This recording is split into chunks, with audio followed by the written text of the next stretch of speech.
Professor Borges, thank you very much for joining our interview series. Let me start right away with the first question. Jair Bolsonaro's conviction for plotting a military coup marks an unprecedented moment in Brazilian democracy, with the Supreme Court framing his conspiracy as an attempt to annihilate the democratic rule of law. How do you see this outcome reshaping the balance of power between elected executives and judicial institutions? And how does it fit within your account of Brazil's long-run party system deinstitutionalization, where shifting alliances eroded voters' ability to distinguish governing alternatives and open space for an authoritarian outsider? Yeah, okay, so that's a great question. Well, I'll start by saying that, well, in my view, the fact that the Bolsonaro administration was clearly a sort of illiberal administration, but they clearly had this idea of weakening checks and balances and sort of empowering the military and also increasing the role played by the military in national politics. I think this is something that was very clear during the Bolsonaro years, that they were trying to give back to the military some of the power of the authority they had lost. For instance, the military increased their control over national security institutions, just to give an example. So because of the attacks of the Bolsonaro administration on democracy, this has led to greater activism by the Supreme Court. And I also think that the reason why the Supreme Court has been much more active in the last few years is because Congress has been lenient with Bolsonaro's anti-democratic agenda. So I think this is an important issue to be mentioned, because Congress had, there were several moments throughout his administration where Congress could, had taken action to at least create obstacles to this, to this anti-democratic, illiberal agenda. For instance, during the pandemic, where there was evidence that top officials in the government were involved in a corruption scandal that was linked to the purchase of vaccines. But I think because the Brazilian Congress is dominated by center-right, right-wing, far-right parties, they sort of sided with Bolsonaro, and and that's the reason why the Supreme Court came into the scene. And with regards to the issue of party institutionalization, I think that Bolsonaro's rise to power, it has to do with the weakening of mainstream center-right alternatives, especially the Brazilian Social Democratic Party, which is a party that in its foundation it was much more a center-left, centrist party, but then they moved to the right. And so before Bolsonaro, the PSDB was the main center-right alternative. But then for several reasons, they experienced a sort of party collapse. Their electoral base shrinked. They lost several important leaders and party cadres, and I think Bolsonaro benefited from this, from the fact that the mainstream right experienced a process of weakening.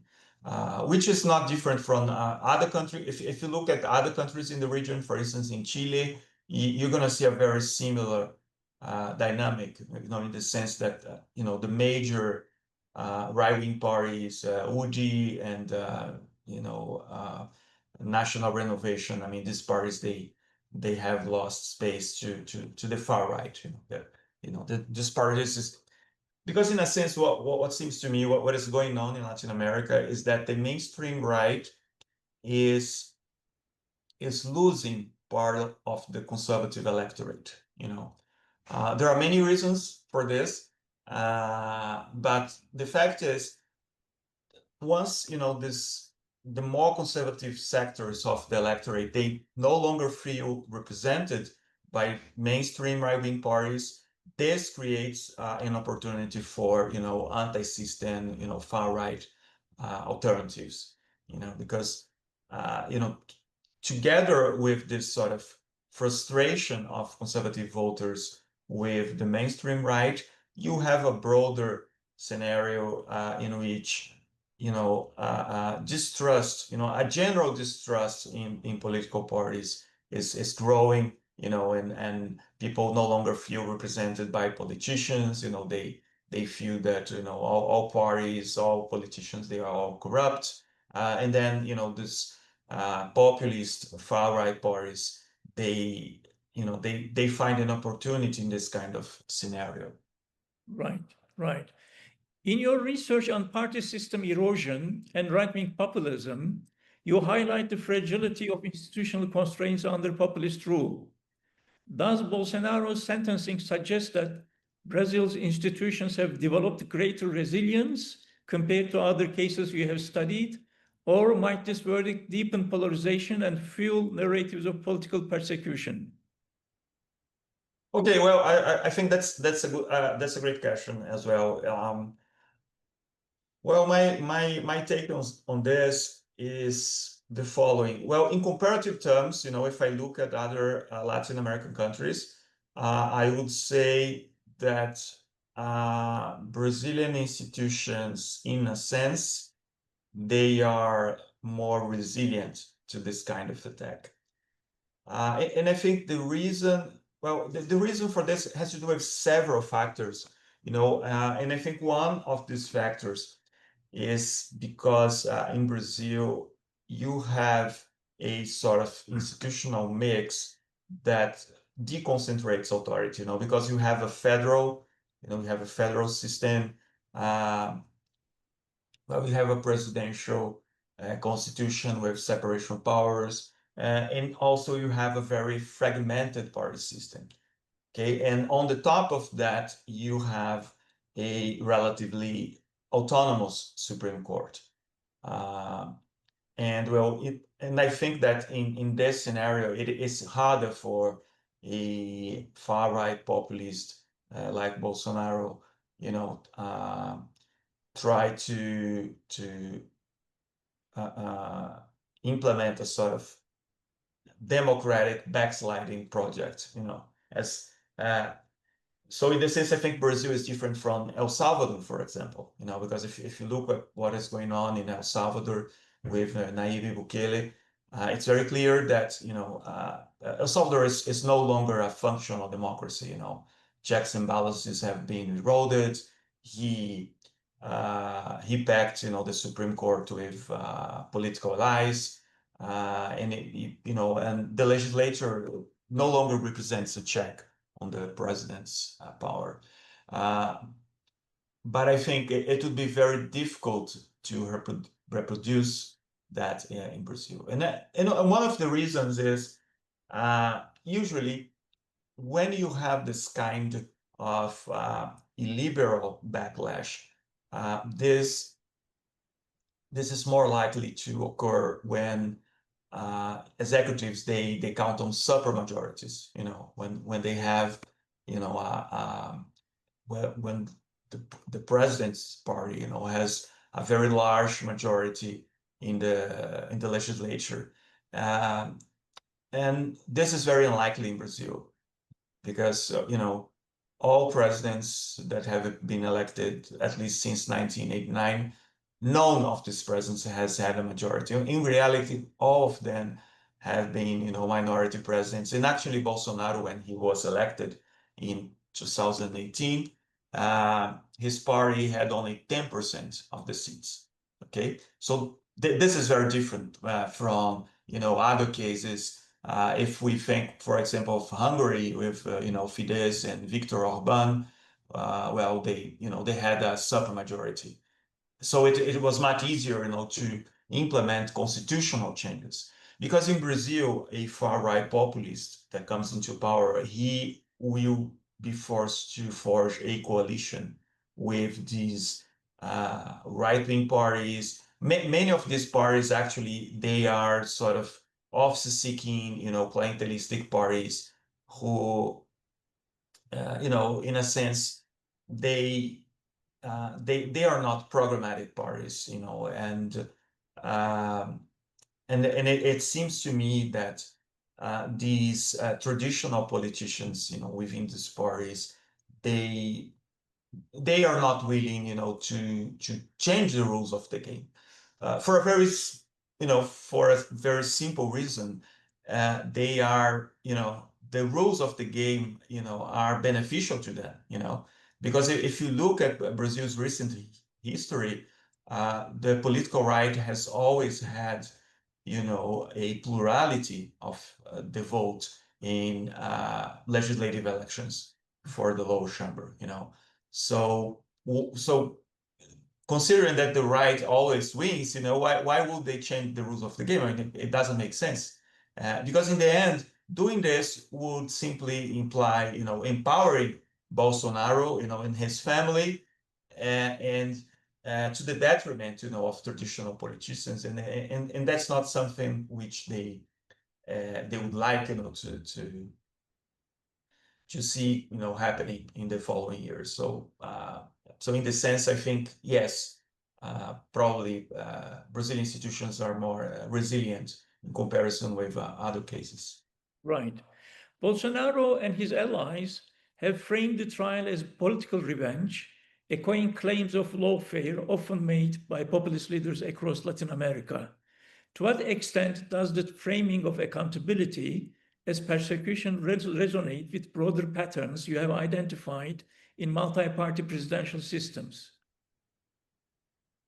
Well, I think there is nothing new, in this kind of narrative. I think this has been utilized by different types of populists from, from both sides of the ideological spectrum. I think there is, this is the usual narrative of, when they face, the when they face trial, usually they're going to portray this as political persecution. And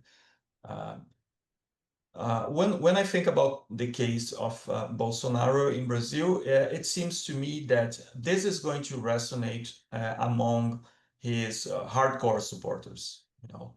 Well, and I mean, depending on how you measure this, the so-called Bolsonaristas, which, Bolsonaristas are, Bolsonaro followers, they represent between 20-25% of the voters, okay? Well, that's a lot, but that's not enough to win a presidential election.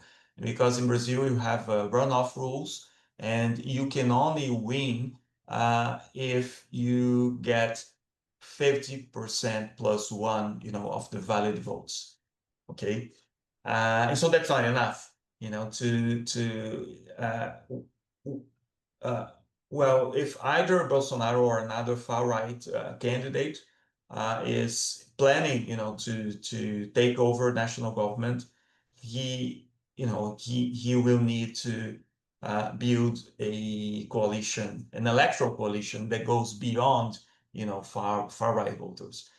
And so in this sense, I don't think that this kind of narrative is going to make things better for Bolsonaro, because right now, actually, rejection to Bolsonaro and his family has grown among the electorate. I mean, the latest polls show that about 64% of Brazilian voters they would never vote for Bolsonaro. And when other names are considering, for instance, Bolsonaro's wife, Michele Bolsonaro, and his son, rejection is even higher. So this makes me think that this kind of narrative is not going to be enough, to get support beyond this far right, more extremist base. Right. The trial revealed detailed evidence of conspiracy, including potential plans to assassinate political rivals. From your perspective, does this reinforce arguments about the militarization of Brazilian politics, an area you have explored in your work on authoritarian inheritance, or does it reflect a unique rupture under Bolsonaro's leadership?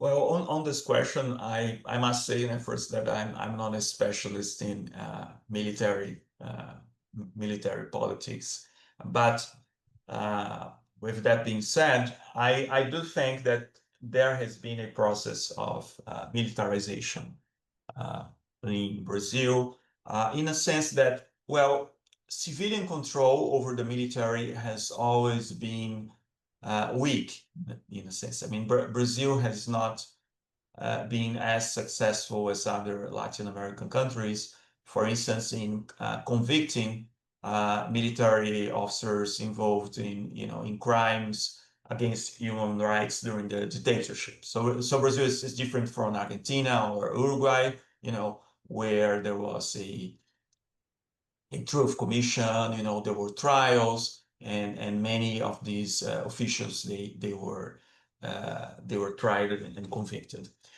And besides, we have seen, and well before Bolsonaro's administration, an increasing presence of top military officers on civilian posts, let's say, especially in the area of public security. And this has to do with the fact that, I mean, crime is a major concern, among Brazil's population. I mean, not different from other Latin American countries. And so there has been a sort of militarization of public security.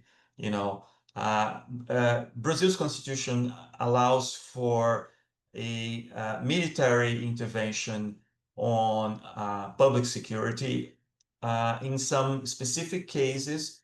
And recently there was an intervention of this kind during the Temer government, which is an interim government that came just before Bolsonaro from 2016 to 2018. And so there was an intervention in Rio de Janeiro, which is the third largest state in Brazil, and it's also a state with very high levels of crime.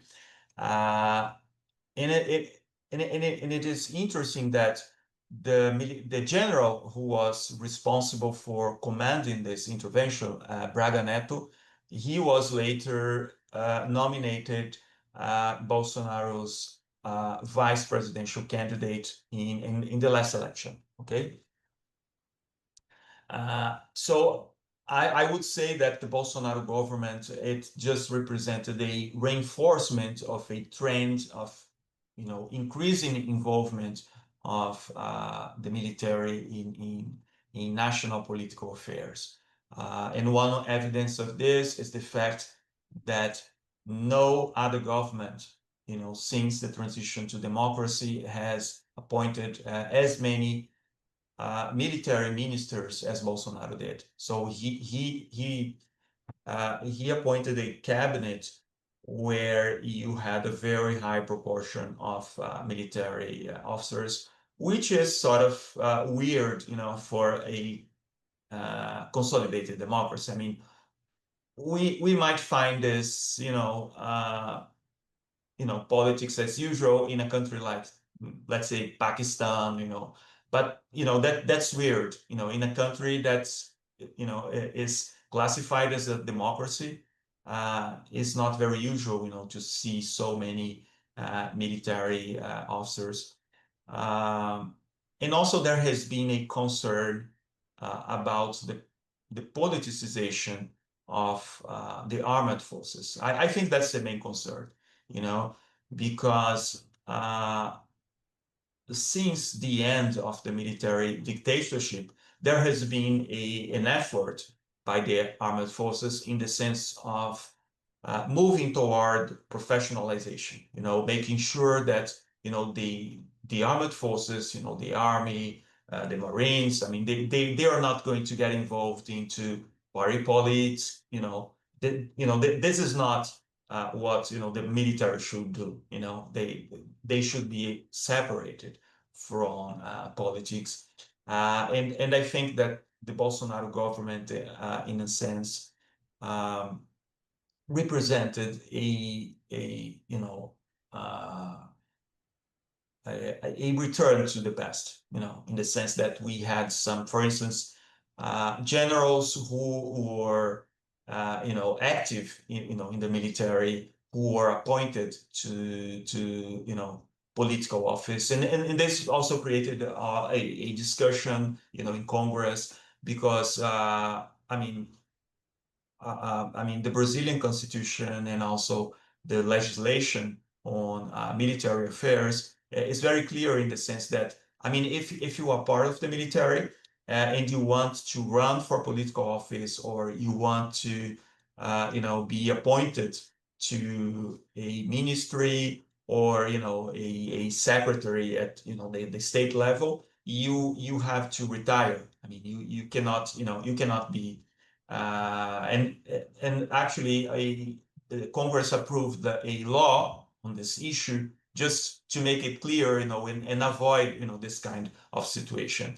But yes, it is a concern, not only the politicization of the armed forces, but also the politicization of the police, because in Brazil, different from other countries, we have two police branches. You have the military police, which has a more repressive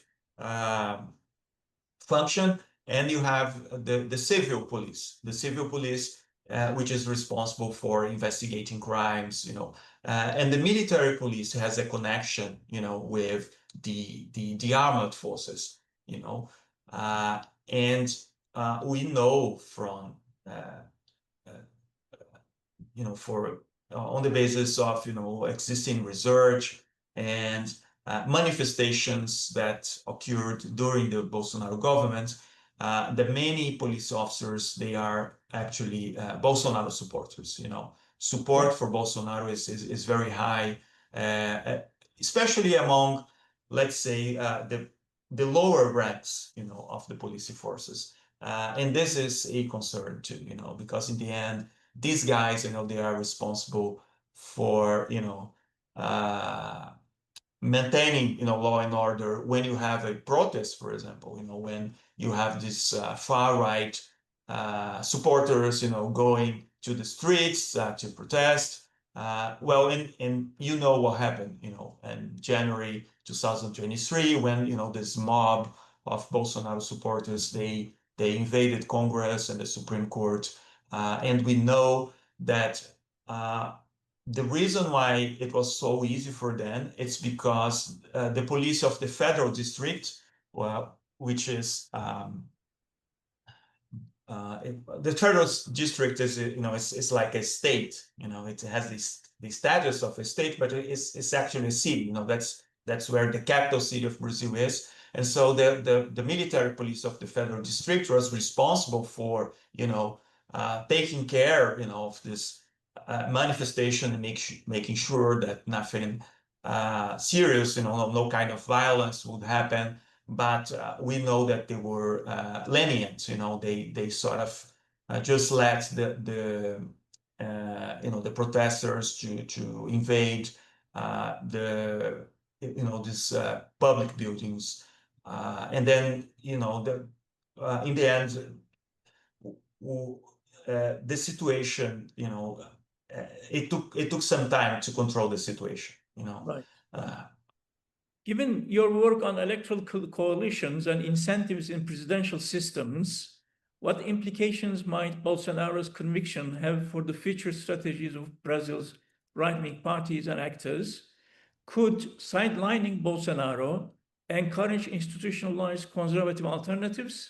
Or will his movement continue to dominate the far right and right despite his imprisonment? Well, I think that's an excellent question. And that's a question that I have made to myself, you know, in the last years. I don't think I have, you know, a very certain answer to that. But what I can say is that Bolsonarismo, you know, this if we think of Bolsonarism as sort of far-right movement, I think it is already rooted in society in a sense that, you know, Bolsonaro was able to mobilize this this electoral base, you know, comprised of, you know, ultra-conservative voters who, in the end, well, I mean, the reason why they support Bolsonaro is because they share, you know, the same agendas, you know, the same policy preferences that Bolsonaro has expressed, you know, in his electoral campaign. So in a sense, I think there is a connection that it's not only based on charisma, you know, because, well, we political science, we like to think that you have two types of linkages between voters and leaders or between voters and parties, you know. You have, you know, charismatic linkages, which have to do with, you know, exceptional qualities of the leader. They have to do with a sort of emotional attachment to the leader. And you also have programmatic linkages. I think that in the case of Bolsonarismo, you have both. I mean, you have you have charismatic linkages. You know, there, in a sense, there is an emotional linkage to Bolsonaro, but there is also a programmatic linkage. And this makes me think that even if Bolsonaro is, you know, actually imprisoned and he is forced to, you know, step away of national politics because, well, in the if everything goes as planned, you know, he won't be able to run for elective office, well, probably until his death, you know, because he was condemned to 27 years in prison, and after that, he will be unable to run for elective office for another 8 years. So, you know, if you sum, you know, this 27 with 8, you have 35 years. Well, Bolsonaro is 70 years old, so, well, he won't be able to run for elective office before he's, you know, 105 years old. He probably will be dead. So in this sense, it could be that you know, other right-wing leaders, they succeed in sort of taking hold, you know, of this the inheritance, you know, of Bolsonarism, because well, Bolsonaro will be in prison, but you still have, you know, this this electoral constituency of, you know, far right, more extremist voters. And well, I think there are two possible scenarios. One scenario would be one in which the political right sort of divides, and then you have for instance, a presidential candidate next year who is someone from Bolsonaro's family, could be his son, could be his wife, and then the rest of the right, you know, would support another candidate. It seems that the most likely candidate is Tarcísio de Freitas. And in this scenario, we would have a sort of division in which you'd have, you know, a Bolsonarista political right, and you'd have here, you know, these politicians who are led by members of Bolsonaro's family, and then on the other side, you'd have a non-Bolsonarista political right. And I think in this scenario, it will be harder, to consolidate a strong right-wing party. And the reason for this is because Bolsonaro and his family, they were never able to build a part of this, a party of their own. Right now, Bolsonaro is in the PL, the Liberal Party. Well, the Liberal Party is, today, the Liberal Party represents the far right in Brazil. But it is worth noting that before that, it was a typical, office-seeking, clientelistic right-wing party. And the fact is, the Liberal Party is not controlled by Bolsonaro. The Liberal Party is controlled by, traditional, mainstream politicians like Valdemar da Costa Neto, and that's where I see a problem, because if the goal is to create, a strong Bolsonarista party, you need a party organization. It takes time. It's costly to build new parties. I don't think the Bolsonaro family would have, the let's say, the leadership qualities, and I suspect they wouldn't even be willing to invest, their time and effort, on building a different party. So probably they would need to take a party that already exists. But the problem is, all the major, the major right-wing parties, they are, controlled by, traditional mainstream politicians. And so, yeah, the only way I see is one in which there is a sort of agreement, between, Bolsonaro's family, the more radical factions of the Liberal Party, because the Liberal Party is also internally divided, because you have some legislators who are very loyal to Bolsonaro and his family, and then you have other legislators who are more independent. And so probably you need a sort of agreement, as a sort of, well, we are going to create this organization, and then we are going to have a division of power, between, the Bolsonaristas and, the more traditional politicians.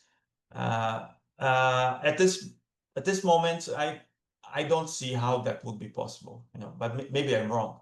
I don't know. Okay.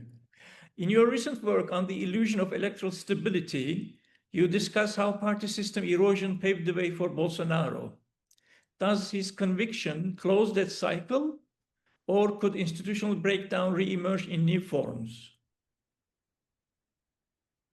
Well, I think that's it's hard to know. It's hard to know what's going to happen from now on. What I can say is that Brazil today is an increasingly polarized society. I think, in a sense, Brazilian politics is becoming more like, American politics, in the sense that people's political preferences, they are starting to interfere in their personal lives, which is something very unusual, for us Brazilians. I think this is something that has been going on in the United States for a long time. You're going to have situations in which someone who is a strong Democrat, is not going to accept that his daughter, for instance, marries a Republican. Okay. So this is a clear example in which, your political preferences, they are having an impact on, your personal life, things that usually should be apart, from politics. And I think the same thing is happening in Brazil, because you see a lot of hatred and stereotyping on both sides. On the ones you have, the petistas, who are, supporters of the Workers' Party, which is, the largest left-wing party in Brazil, and which governs the country right now. And then on the other side, you have the Liberal Party and Bolsonaro supporters. And I mean, and so there is a clash, between these two groups.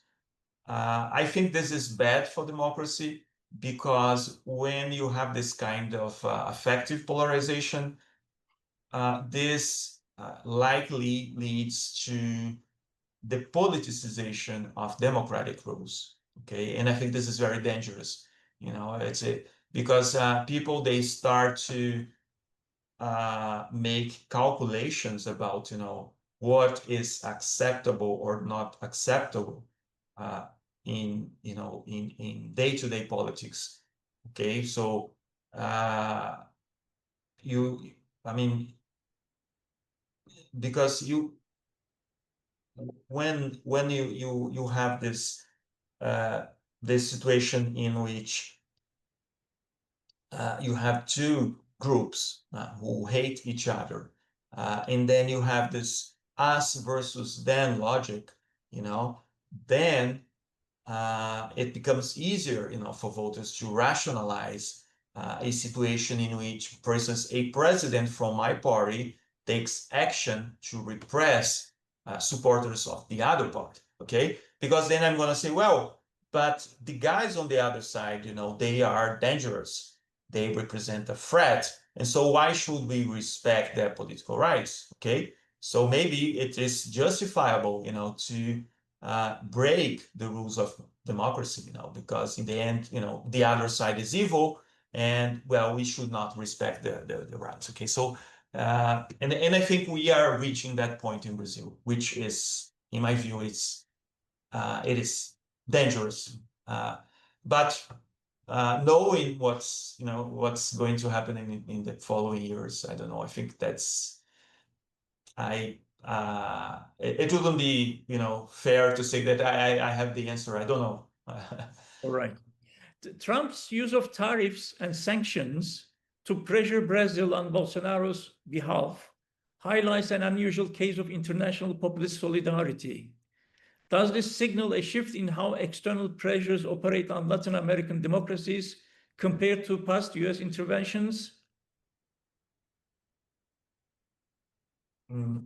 Well, my impression is that yes, this represents a departure, from U.S. foreign policy in the last decades. I mean, I think it's very unusual for an American president to try to interfere, with judicial decisions in another country. I mean, I can't think of no other recent example of this.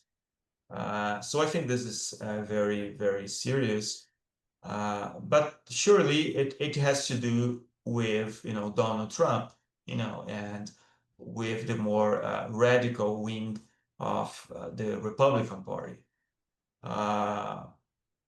And I think this is worrying because if we think about what happened during the last elections, the 2022 elections, well, support from the Biden government was very important, to make sure that we would not have, a coup attempt or, some kind of mobilization to discredit electoral results. Okay, so the Biden government was very quick in recognizing Lula's victory. And besides that, U.S. Military officers, they made very clear in public statements that the United States would not support any kind of military intervention with the goal of overturning electoral results. Okay, so it's obvious that this has an impact, especially because military forces in Brazil and in the United States, they have been collaborated for several decades, and so the fact that we have an American president who is not committed, to democracy, to the rule of law in countries which supposedly, are allies of the United States, because, well, I used to think, that Brazil and the United States were allies, and they have been allies for a long, long time. But the way, Donald Trump has been treating the country, and top government officials, it kind of suggests that Brazil is no longer an ally. It is as if Brazil has become, Iran or some other country that the United States placed in the so-called axis of evil.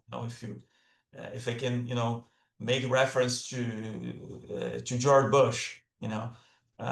So this is very weird. We don't have an atomic bomb, but Brazil does not represent a threat to other countries. We never said that we want to to throw these bombs in Argentina, and destroy, and wipe out the population of. Brazil is a peaceful country, in the end. And so everything that's going on is just because of politics, of this, as you said, this transnational far-right network. So Trump is using the United States foreign policy to help, Bolsonaro, to help a political ally, which is obviously an absurd. And well, I'm no specialist in constitutional, American constitutional law, but I suspect that this is enough for an impeachment. This is very serious.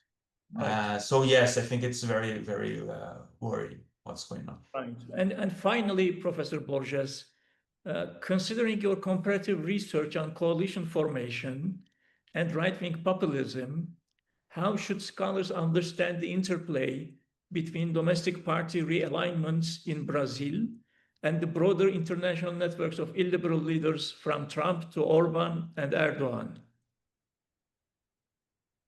Okay, well, I think that's a good question. I have the impression that these transnational far right, liberal networks, they have been very important in the sense that they have provided resources, to far right leaders in all regions of the world, because there is a sort of mimicking going on, because when Viktor Orban, he succeeds in weakening checks and balances in Hungary, this becomes an example, for other far-right populists here in Latin America, in Asia, so I feel that this this contributes to introduce new axes of conflict, because in the end, once you realize that there is a far-right, international movement, that this is not a local thing. This is something that is happening, all around the world, and these people, they have connections. And